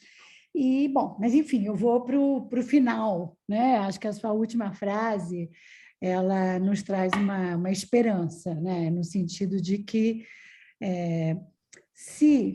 interessante, né? Fiquei pensando assim, se em grupos a gente corre o risco de ficar homogeneizado, né? E se a gente tiver uma atitude fundamentalista, como você falou, né? Você também diz para a gente, no final, que também é em grupo, né? Que se tem a solução, né? Achei muito interessante quando você traz a questão do sentimento de pertencimento que pode ocorrer no grupo. Então, assim, eu gostei muito um pouco desse, como é que a gente pode falar, né? Desse contraponto, que não estamos aqui para dizer, olha, a solução, então, é voltar-se, né, para o nosso narcisismo e nos isolarmos e cada um para si, de jeito nenhum, né? Como é possível? Acho que você traz essa provocação, e você sabe, né, eu sou psicanalista da IPA, da Sociedade Psicanalista de Brasília, e coordeno, enfim, uma intervenção grupal com psicanalistas hoje na FEBRAPSE, que é ligado à escrita, né, dos acontecimentos sociocontemporâneos. E eu concordo, né, com essa perspectiva de que é pensar, se eu não me engano, acho que foi o Hopper que faz essa aposta, e também acho que você citou outros, acho que o nosso desafio, aí qualquer coisa você me corrige, por favor, é a gente pensar, de fato, em intervenções. Que tipo de intervenções nós que apostamos, então, nesse caminho, né, da civilização como criação de grupos onde a gente possa se sentir, né, pertencendo a eles, né, e nós que somos moderadores de grupo, e nós que pensamos grupo desde sempre, como é que a gente pode pensar, então, em alternativas de intervenção para que nessas intervenções e nessas estratégias ou nesses dispositivos que a gente cria, a gente pode fazer emergir mais a pulsão de vida, porque a pulsão de morte está colocada, né? Se a gente permitir, sim, ou até criar alternativas, ela vai, né? Ela vai estar ali, como diz o Freud, ela que vai vencer no final das contas, né? Porque, afinal de contas, a morte vai ocorrer para todos nós. Mas como que a gente pode pensar assim, então, estratégias, né, de pulsão de vida? Não sei, é o que você me fez pensar. Eu acho que é isso mesmo, Beth. Eu acho que uma das coisas, assim, é muito difícil trabalhar em grupo grande. Então, eu acho que, assim, tem uma idealização também das possibilidades que a gente tem. Mas eu acho que, assim, a gente conhecer a teoria é extremamente importante para a gente entender quais são os processos psíquicos que estão envolvidos quando uma pessoa está junto. Tem uma pergunta aqui que diz o seguinte: como é que é o comportamento violento no jogo de futebol? Né? Como é que é? São dois grupos que se opõem, né? Então, um grupo quer que o outro ganhe, um grupo quer ganhar e quer que o outro perca. Tá. Você pode ir torcer para o seu grupo ganhar, para o seu time ganhar, e o seu time não ganhou, ok, jogou mal e tudo. Mas, quer dizer, o que vai fazer com que aquele comportamento violento emerja, né? Porque, né, a crítica, a censura, a regressão faz, quer dizer, quando você está num grupo grande, os fenômenos psicóticos e os mecanismos primitivos emergem muito. E, de alguma maneira, no coletivo, na massa grande, um indivíduo ele se sente autorizado a se comportar de uma determinada maneira. Né? Então, eu acho que uma das coisas que a gente pode fazer nos trabalhos que a gente faz de intervenção é a gente trabalhar com grupos. Então, quer dizer, você pode, se você trabalha sempre com um grupo, naquele grupo vão haver diferenças, as pessoas vão ser diferentes. E sentar e apostar que vai haver uma conversa e um diálogo, é isso que a gente tem que intervir, porque a gente não tem que parar de falar com o bolsonarista. É claro que, vamos dizer assim, eu não quero conhecer um bolsonarista radical, ou um sujeito desses que é contra a vacina das criancinhas. Eu não quero conversar com este indivíduo, certo? Mas eu estou num ambiente que as pessoas são diferentes de mim, elas pensam diferente, mas existe uma ética e existe uma possibilidade de você dialogar com diferentes. Porque se você se fecha no igual, primeiro que fica muito chato, né? A gente que trabalha com a psicanálise, a gente sabe assim, que coisa mais chata, que é o time kleiniano, com o time bioniano, com o time winnicottiano, com o time ferenciano, quer dizer, e essas pessoas não conversam, né? Não tem diálogo. Mas você acredita na pulsão de morte? Para mim é uma besteira. Quer dizer, então aquela pessoa é um lixo, porque ela acredita na pulsão de morte. Quer dizer, não pode ser assim, né? Tudo que é radical não é bom, né? Então a gente tem que entender, eu acho que ir refinando esse dispositivo. Um autor que eu não falei, que se chama Patrick Demare, que é esse que trabalha mais dentro de uma perspectiva mais sociológica, menos psicanalítica, ele fala que é o seguinte, que no grande grupo você move do ódio, ele conceitua o ódio diferente do ódio da psicanálise. Você move do ódio para o diálogo, para a cultura. E ele acreditava que as pessoas tinham que se reunir num grande grupo toda semana e deixar o pau comer, conversar, porque o grande grupo não tem tema, as pessoas sentam e começam a conversar. Papapá. É como se eu estou falando com você e, de repente, o Marcos começa a falar, a Denise fala alguma coisa, a Heloísa fala outra, a Célia fala outra, quer dizer, as pessoas estão vendo na tela, a Alexandre, a Valéria, o Rodrigo, cada um vai e a gente vai criando uma conversa. E a partir daquilo, a gente vai aprendendo a conversar, porque a gente não sabe conversar em espaço público, né? Até porque a nossa cultura individualista, a gente tem o Richard Sennett que fala muito bem, né? Quer dizer, o declínio do homem público. A gente está retomando, eu acho, que o homem público, mas a gente está retomando o homem público de uma forma bastante ainda polarizada, porque a gente está num momento de muita regressão e a gente mal aguenta a vida da gente todo dia, né? Como é que a gente vai ligar para aquela... Eu tenho uma tia, não posso falar. Bom, a gente vai falar com uma pessoa que pensa diferente, né? Enfim, é muito diferente que a gente, né? Eu mal me aguento de tanta coisa que eu tenho que fazer, quer dizer, ter aquela paciência de você ouvir, quer dizer, a gente vai ficando com paciência, então a gente vai procurando os mesmos, e a gente depois aí vai falar da patotinha lá do Palácio do Planalto, não sei o que, quer dizer, todo mundo pensa igual, né? Se não pensa igual, tá fora. E a gente sabe que a gente tem tendência, porque é mais fácil o seu interlocutor ser alguém com quem você tem uma afinidade, ou que o jogo de identificação projetiva flui melhor, do que com uma pessoa que aquilo entra em curto-circuito, porque o Turquia falava do bombardeamento das identificações projetivas. É uma coisa que é para todo lado, então você fica estonteado. É mais ou menos isso. Mas, Rafael, você entendeu essa... não, foi quem perguntou do futebol. Já vou falar, Marcos, mas você entendeu, Marcos? Eu acho que a pessoa se autoriza a ter um comportamento porque ele está suportado pelo time dele, vamos dizer assim. E aí ele tem um funcionamento fundamentalista, né? Tem uma moça que perguntou assim, Aline, sim, tem muito material, esse Vanik Volka, ela está perguntando se tem material que revela o emprego do uso das teorias psicanalíticas em contextos de guerra ou desestabilização política. Sim, tem sim. Eu mesma faço um trabalho há 10 anos já na antiga Iugoslávia, na República Sérvia, com elaboração de trauma coletivo em grupo, né? Então, tem projetos, são projetos, posso falar numa outra ocasião para vocês, né? Bom, Marcos estava com a mão levantada, queria perguntar. Marcos, vou esperar. Marcos Peixoto, É. está por aí? Vou esperar ele voltar, estou vendo ele aqui na tela, ele saiu. Eu vou responder o Francisco. Não. O manejo, a interpretação nos grupos, que é o Nando está perguntando. Sim, a função do coordenador do grupo é essencial e você pode interpretar sim. Tem pessoas que acham que você deixa correr solto o que vai acontecer, mas você pode pontuar e você pode fazer interpretações assim. Bom, parece que o grupo não está conseguindo avançar nesse ponto, né?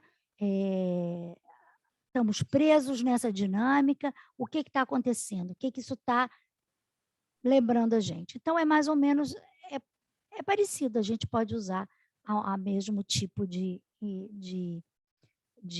interpretação que a gente usa, né? No individual, no grupal. Marcos, vamos lá. Marcos Peixoto. Isso. Bom, parabéns pela exposição, foi muito rica, muito rica.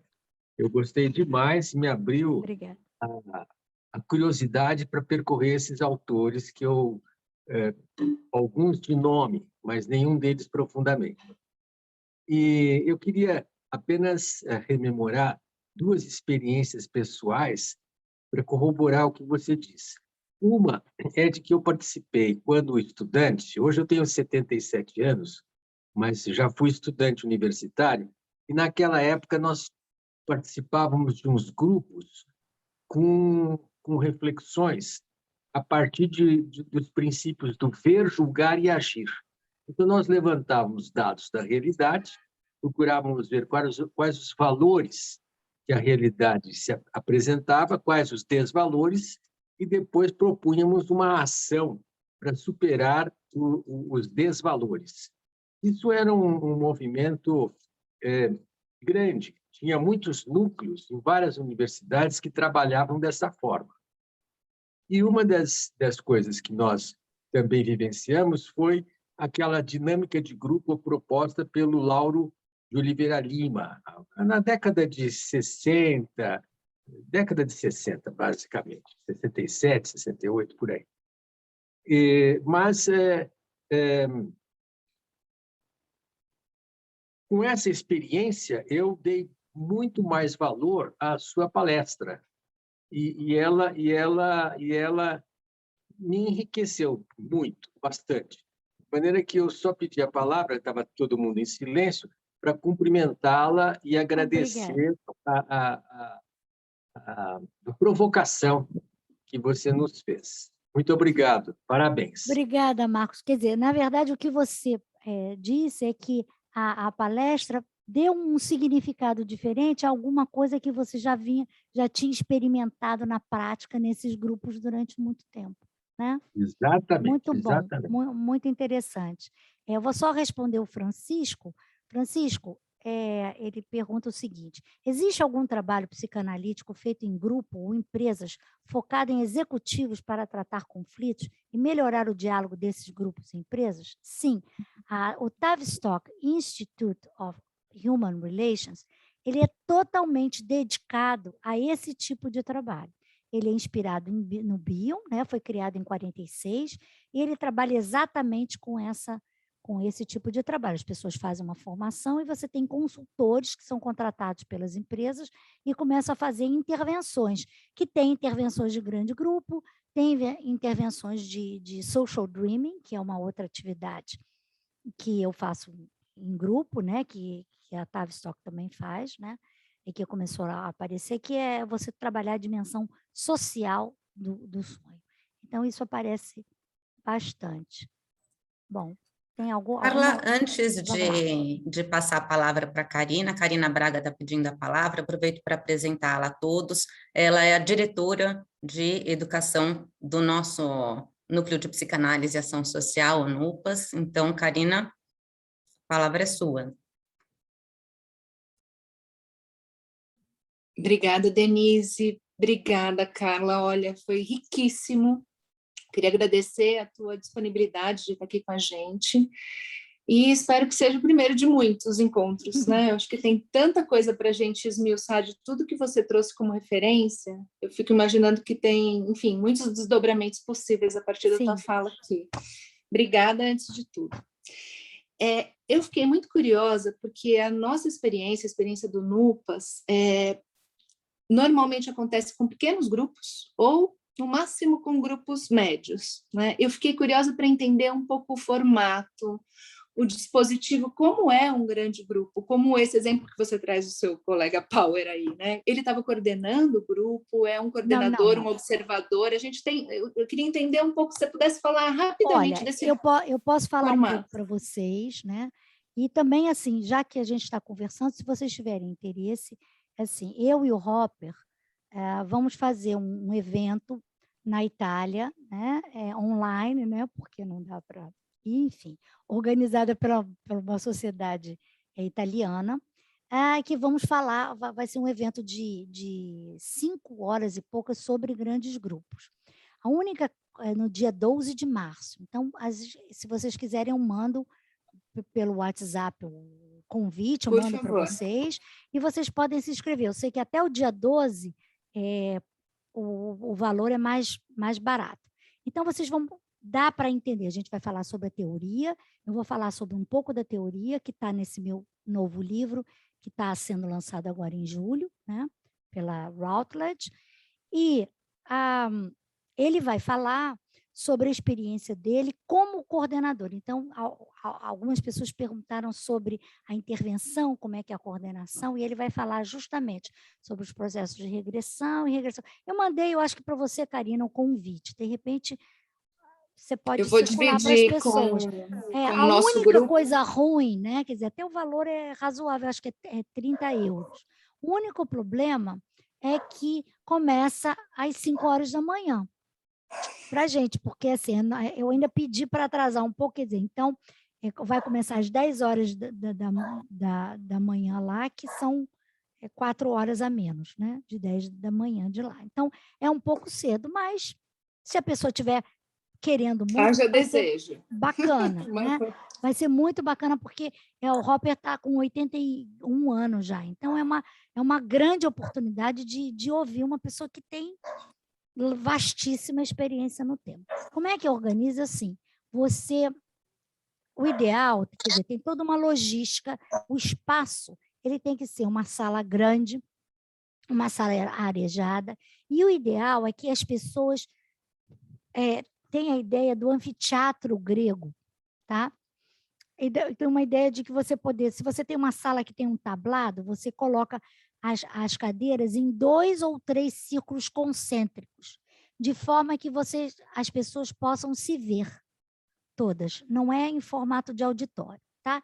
Geralmente você pode ter, no mínimo 2, mas você pode ter até 4 coordenadores. Esse evento da Itália, você, eu e o Hopper, que é inglês, e 2 italianos, vamos ser 4 pessoas, tá? No grupo grande. E aí você fica calado, e as pessoas começam a falar. Então, por exemplo, esse tipo de grupo acontece na Escandinávia, por exemplo, tem um colega que faz esse trabalho na Noruega, ele é psiquiatra. Então, no hospital dele, ele tem um grande grupo há mais de 20 anos. Toda semana no hospital existe uma reunião, eles vão alternando os coordenadores, existe uma reunião que envolve do diretor do hospital ao faxineiro. Todo mundo senta e conversa, né, durante 1h30. Né? E aí não tem pauta. A ideia é você ficar conversando, trocando, interagindo e você ir criando, exatamente. Né? Junto. Tem isso, né?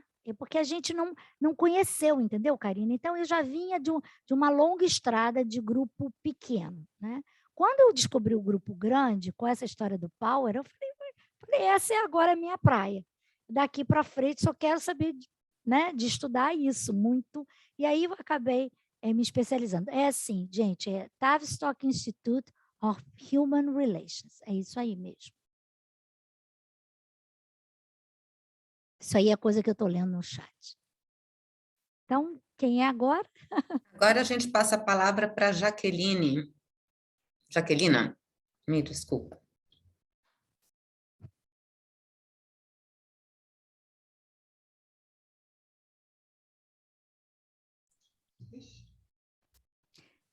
Você tá muda. Boa tarde, agora Fala. vocês Tá.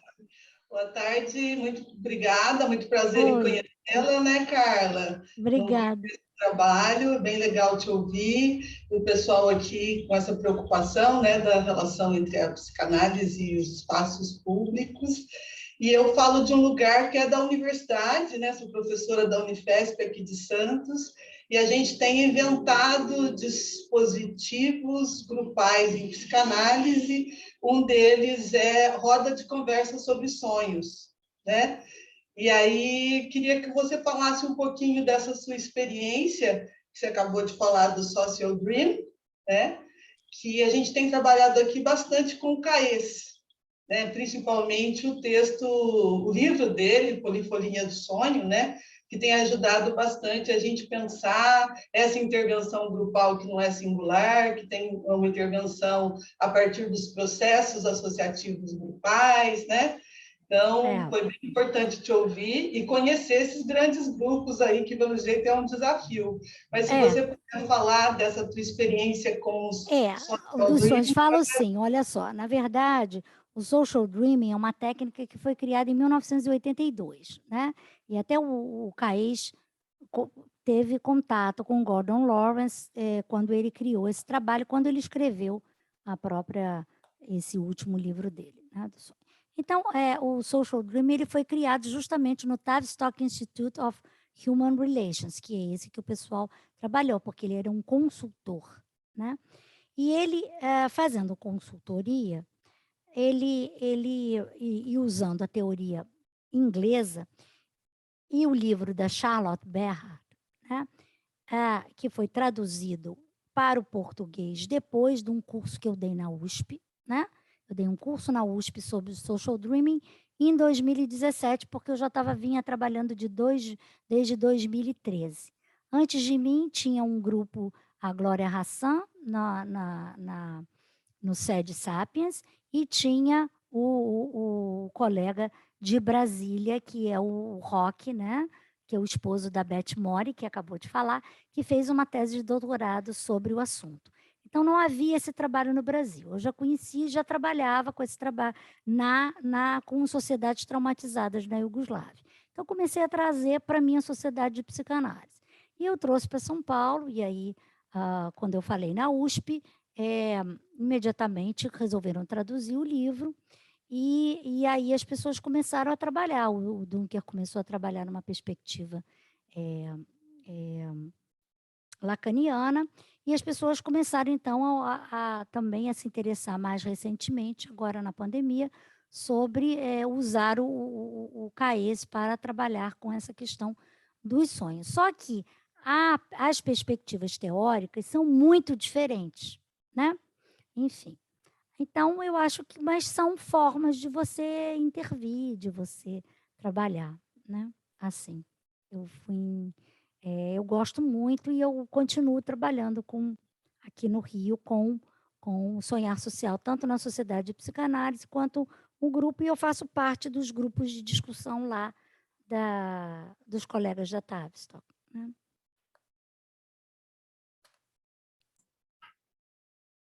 E Célia? tinha várias pessoas agora, porque tinha a Célia, o Rodrigo e a Daniela. Vamos lá, Célia.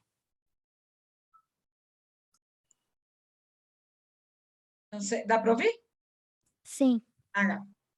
Bom, primeiro, parabéns, não conhecia a professora Carla, eu não sou formada na área psicanalítica, mas eu tenho uma paixão por essas questões, fiz alguns estudos com Freud, enfim. E eu fiquei tão encantada com a sua palestra, fiquei anotando aqui, fiquei muito interessada nesse curso. Eu queria perguntar, cara, se existe algum trabalho, pensando nesses grupos, agora com as mídias, com as redes sociais, Se tem algum estudo nessa questão de grupos. Olha, eu já ouvi assim. falar de pessoas que fizeram dissertações de mestrado nesse tema, mas usando essa metodologia, não, né? E você não conhece nenhuma autora, porque é um tema que me interessa muito, essa questão, principalmente essa questão Não, da Bídia não. Talvez. Não. Jaquelina, você conhece alguém lá na Unifesp que tenha feito algum trabalho sobre isso? Porque aí é mais na universidade, né?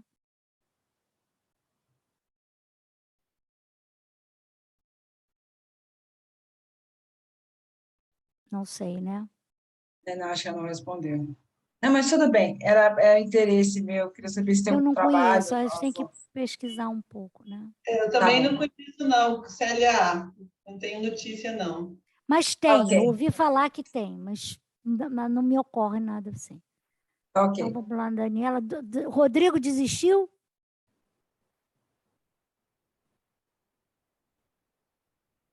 Rodrigo Amorim de Souza estava com a mão levantada há um tempão. Desculpa, Daniela, mas ele estava há um tempão aí.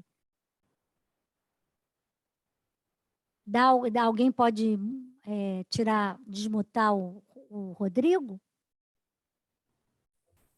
Consegue me escutar agora? Sim, sim.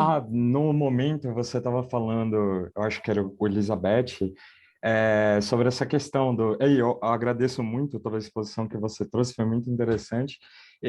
Sobre essa questão dessa faca de dois gumes, assim, do grupo, que ele traz a possibilidade da organização, pensando até no Pichon, do conceito ECRO, da operatividade e tudo mais, exato. E dessa questão também, ao mesmo tempo, de ser um problema de criar um sintoma, criar essa questão de uma simbiose mais patológica, dependendo de como se dá esse manejo desse grupo. E por isso que é importante de você ter essa diversidade de grupos, para a gente constituir essas ideologias e tudo mais, e ter a graça na diferença também. Exato. E até esse exemplo do colega bolsonarista que você trouxe, eu me identifiquei bastante com essa questão que você trouxe, que nós temos, às vezes, pessoas que são mais liberais, alguma coisa assim, e não é simplesmente a gente se isolar na nossa bolha, nesses nossos aspectos mais simbióticos, que fazem mais parte de nós, que isso traz uma estereotipia muito grande que pode trazer muito mal. E quando você estava falando isso, eu me identifiquei muito sobre essas questões e até fiquei pensando, porque o único livro que eu li do Pichon é sobre a teoria grupal. E eu me formei recentemente, agora em dezembro do ano passado, em psicologia, e estou procurando mais essas alternativas, porque eu falava para os meus colegas de turma, olha, o Pichon é muito legal, eu gostei muito. Ele é muito legal. E se você pensar bem, você deu o exemplo do ECRO, que é um conceito maravilhoso. ECRO é esquema conceitual referencial operativo. E ele fala que um grupo, para funcionar bem, ele tem que criar um ECRO comum.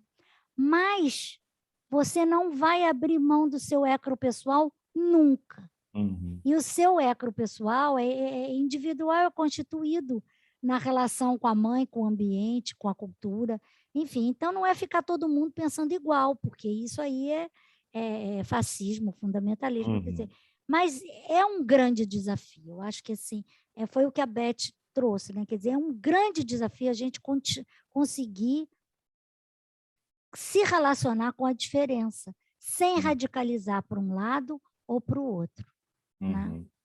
E uma pergunta seria se você tem algum livro assim para indicar do Pichon mesmo. Eu tenho algum tempo, eu venho estudando mais escola inglesa voltada para Melanie Klein. Eu cheguei no Pichon e no Blair, no Fiorini, no Rodolfo, sobre a orientação vocacional. Eu sempre esqueço o sobrenome dele. O Pichon tem 4 livros, né? Quer dizer, é o livro Processo Grupal, a Teoria do Vínculo, da Psicologia Social, a coisa, eu acho que psicanálise e educação, não sei direito.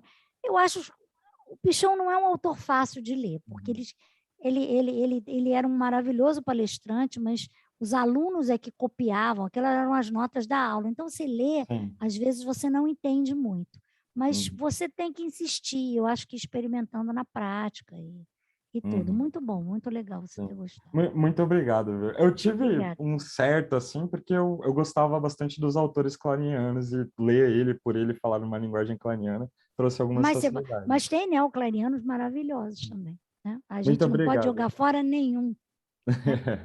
Muito obrigado, viu? Ah. Então, Daniela agora, né?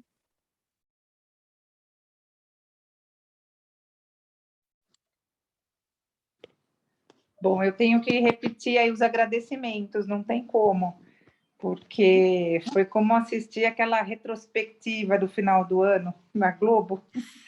Você começa a encaixar todos os acontecimentos numa cena muito rápida na sua mente. Eu li o Pichon quando eu não tinha a menor ideia do que era psicanálise, há quase 15 anos atrás, quando eu fazia grupos de clima organizacional. E depois no mercado de tecnologia, eu fui para a área de psicologia, me formei recentemente e acabei de adentrar na rede aí do CEP. Mas o que eu queria trazer para você é um questionamento até de classe, porque depois que você passa pela Melanie Klein, entra no Winnicott, você começa a perceber que a gente talvez esteja atuando na camada, vamos dizer assim, mais tardia dos influenciadores de massa, né? A minha pergunta é porque a minha filha tem idade escolar, ela está com 10 anos, ela estuda numa escola de elite. Eu fui fazer CEP porque eu era contra essa ideia e achava que psicanálise deveria ser para todos, mas hoje eu tenho um pouco questionado isso. Talvez a psicanálise para todos, a gente deveria começar com a elite, porque eles estão no topo hierárquico governamental e é ali que a gente tem as principais dificuldades. Muito interessante que a gente vê, ela está entrando na 5ª série, que é bem quando os conflitos de subjetivação estão aparecendo, os questionamentos com relação à diferença. Então, você vê muito do que acontece dentro das empresas. E a gente não vê nenhum trabalho psicanalítico em escolas de elite, né? Nessa escola, inclusive, eu lancei a bola para a diretora, ela até chamou o Dunker para fazer uma palestra, mas foi o máximo de psicanálise que entrou ali. E essa ia ser a minha pergunta, né? Será que existe algum tipo de trabalho nesse sentido? É só um pensamento só meu? Estou eu louca de máscara no meio da praia? Não, eu acho, Daniela, que o seu pensamento é um desejo. A gente gostaria que as pessoas se tratassem mais, que as pessoas tivessem uma cabeça melhor. A gente gostaria que a psicanálise estivesse ao alcance de todos, mas eu também não acho que a psicanálise é a panaceia do mundo, né? Que vai resolver todos os problemas.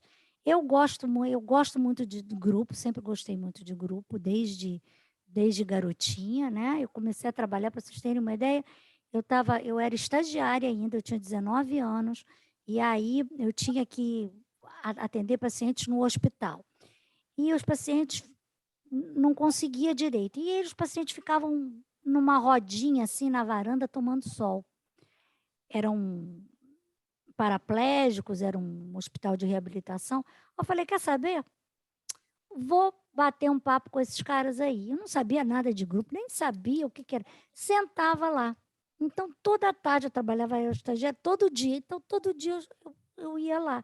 E aí, na supervisão, a gente foi vendo que tinha isso. Quer dizer, então, isso foi no primeiro estágio, no início da faculdade. Né? Quer dizer, então, foi 40 anos atrás, né? Praticamente. Então, eu acho que a gente... uma das coisas piores que aconteceu na pandemia é porque a gente ficou muito isolado.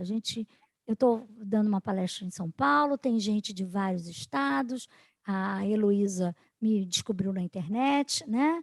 Ela é do Sul, quer dizer, então tem essas coisas. A Karina foi indicada pela Thaís, né? Né? Karina não me conhecia, quer dizer, então tem essas coisas maravilhosas que a gente vai se conectando. A própria Beth, que acabou de falar, só conheço a Beth por causa de um evento que a gente vai participar, que também aconteceu. Então, isso tudo não era possível quando os encontros eram todos presenciais. Então, isso é de uma riqueza inenarrável, né? Mas, ao mesmo tempo, eu acho que a gente vai tendo que lidar com essas dificuldades que vão surgindo do contato, porque o contato com as pessoas está muito difícil, porque as pessoas estão também muito radicalizadas, né, nos seus pensamentos, e eu sou maluca na praia, né? Enfim, Então, não sei, não tenho essa resposta, e eu acho que ainda bem que eu não tenho essa resposta. Mas eu acho muito legal a gente poder sentar e conversar, e eu acho que a gente tem um instrumento, se a gente trabalha com psicanálise e psicologia, a gente tem teorias a rodo, para a gente poder pensar por que as pessoas estão reagindo de formas tão extremas, porque isso não é no Brasil só, é no mundo todo. E a gente está... Olha só, há 2 anos atrás existia essa palavra cancelada? Não existia. Fulano foi cancelado. O que é isto? Né? Isso é um processo de bode expiatório. Né? Foi cancelado. Cancelada é uma coisa assim, é bode expiatório mesmo. Né? Enfim, então a gente está vivendo... Que palhaçada é essa? Que maluquice é essa? Né? Hoje você tem que ter muito cuidado com tudo que você fala, porque você pode ferir várias identidades sociais, você pode ser acusada de racista, de fascista, de não sei o quê, enfim. Então, você tem que ter muito cuidado, quer dizer, isso é um cuidado muito importante, porque isso significa respeito. Respeito ao outro, respeito à diferença.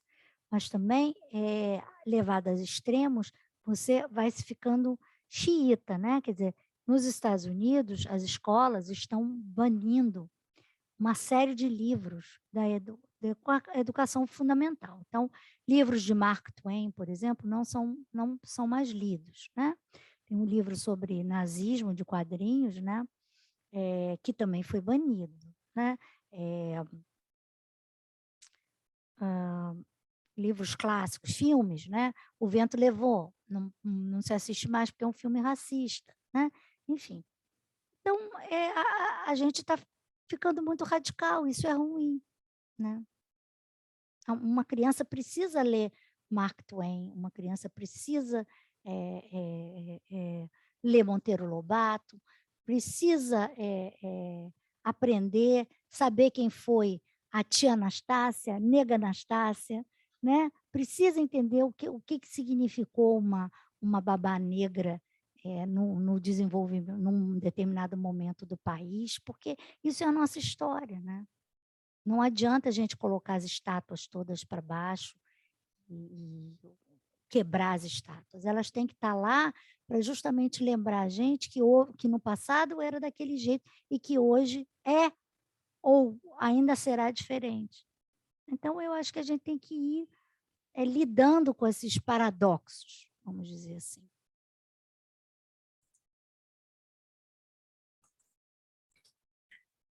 Bom, se você me permite, Carla, nós já estamos no nosso horário, infelizmente temos que encerrar. E em nome de todos e cada um de nós aqui presentes, eu agradeço imensamente a sua palestra. Acho que é interessante a gente pensar a escuta fora do setting tradicional, né, no trabalho com grupos, e esse trabalho permeado não apenas, então, pela intencionalidade dos sujeitos, né, mas pelas angústias, saberes e alianças inconscientes que atravessam cada grupo na sua singularidade, como você pontuou muito bem essa tarde. Então, termina a palestra, ficam muitas reflexões preciosas para nós. Muito obrigada, Carla, parabéns pelo novo livro, e a gente espera contar com você, quem sabe, em outras oportunidades. Obrigada, eu agradeço a vocês todos e os obrigadas todos, eu agradeço muito a vocês e por essa tarde, foi muito bom, muito obrigada a todos.